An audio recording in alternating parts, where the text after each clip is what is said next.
Tidak boleh berbahasa kebangsaan dianggap satu masalah yang besar oleh warga negara Malaysia. Tentang masalah daripada lepasan persekolahan aliran Cina, sama ada SJKC selama 6 tahun ataupun dari sekolah menengah persiapan Cina, iaitu 6 tahun di SJKC dan 5 tahun di sekolah menengah persiapan Cina. Jadi inilah masalah lepasan persekolahan aliran Cina di negara ini, iaitu mereka hanya boleh berbahasa Cina walaupun diajar 2 bahasa lain, iaitu bahasa Inggeris dan juga bahasa Melayu. Bahasa Melayu adalah bahasa negara kita. Jadi apa erti kerakyatan yang dipegang ni? Apa erti menjadi seorang warga negara sedangkan bahasa negara pun tidak diketahui dengan baik, apatah lagi dikuasai pada tahap yang tinggi. Terdahulu, beledar di Twitter rakaman video berdurasi 58 saat memaparkan Leong diwawancara petugas media. Ketika itu dia antaranya diajukan beberapa soalan berkaitan kredibilitinya untuk membawa kestabilan politik di Melaka. So what do you think about the theme of stability for prosperity in using by this PRN? Okay.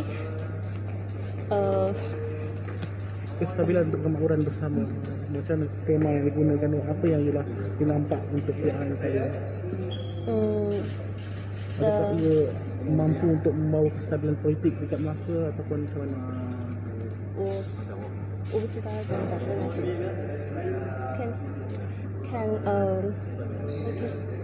Saya kaitkan dengan soal penentu atau acuan makna diri, jati diri atau identiti bangsa daripada pelbagai kaum. Demikian juga dalam soal perpaduan. Jadi bahasa Melayu menjadi bahasa alat komunikasi seperti yang dinukilkan dalam satu Salatin atau Sirah Melayu. Ada lebih 80 etnik di kota Melaka waktu itu. Tetapi bahasa Melayu lah yang menjadi bahasa komunikasi, bahasa perpaduan, bahasa persefahaman antara puluhan, hampir 100 etnik di Melaka pada waktu itu. Dan seperti kata sarjana-sarjana Belanda seperti Frans Ricotten, François Valentin yang mengangkat bahasa Melayu itu sebagai bahasa yang menyamai bahasa Latin dan bahasa Perancis di benua Eropah pada abad yang sama, atau abad ke-16. Jadi artinya bahasa Melayu sudah ada sejarah yang agung dalam mendukung peradaban alam Melayu, dan sekarang dalam perkembangan zaman moden kita perlu meneruskan kesinambungan itu.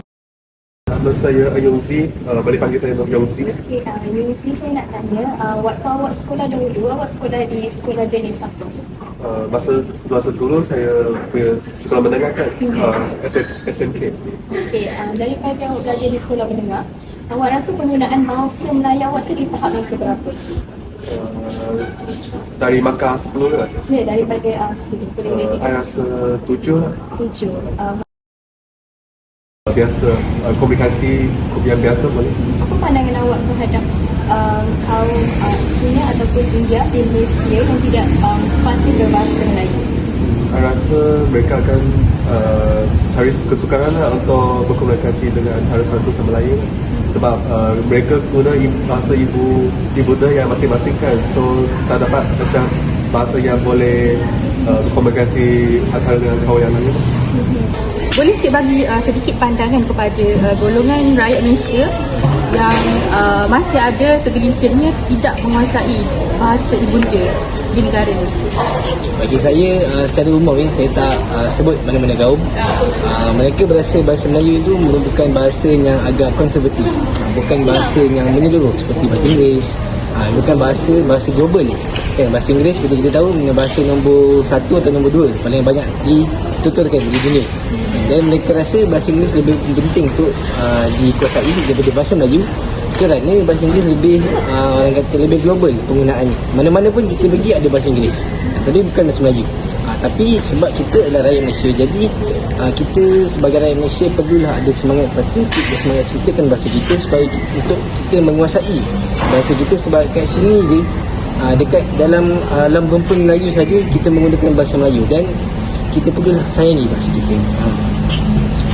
Okay, seterusnya pada pendapat Encik lah, sejauh mana bahasa Melayu ni dapat dibawa ke arah yang lebih untuk orang kata memperkasakan bahasa Melayu tu kan, dalam sektor apa?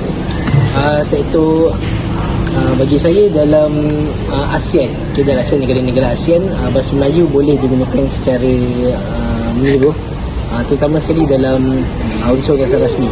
Kerana dalam negara ASEAN ni seperti kita tahu, jika kita kaji sejarah rumpun Melayu, kebanyakan negara ASEAN merupakan rumpun Melayu, termasuk hingga ke Laos, sehingga ke Jepun pun kita boleh jumpa artefak bahasa Melayu.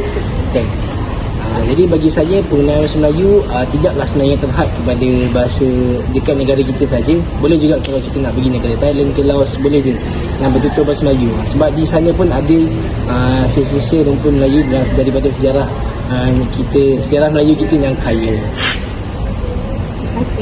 Sejarah yang mesti dihormati oleh seluruh rakyat tanpa membela kaum. Ini bukan soal resis, bukan soal mengutamakan kaum Melayu, tapi itulah hakikat sejarah yang mesti diakui. Dan berbalik pada soal bahasa kebangsaan sedikit, hal-hal yang berkaitan, yang saya kata satu peranggo, satu set berkaitan dengan soal kedaulatan negara atau asas pancang kenegaraan ini merupakan hal-hal yang tidak boleh disentuh. Dan kalau kita membaca perlembagaan itu jelas, tidak ada orang yang boleh membahas sultan berkaitan dengan 4 perkara utama itu: soal raja, soal Islam, agama, persatuan, bahasa Melayu, bahasa kebangsaan, bahasa rasmi, hak ataupun istimewa Melayu Bumi Putera, itu tidak boleh, dan itu dianggap sebagai berkaitan dengan akta hasutan.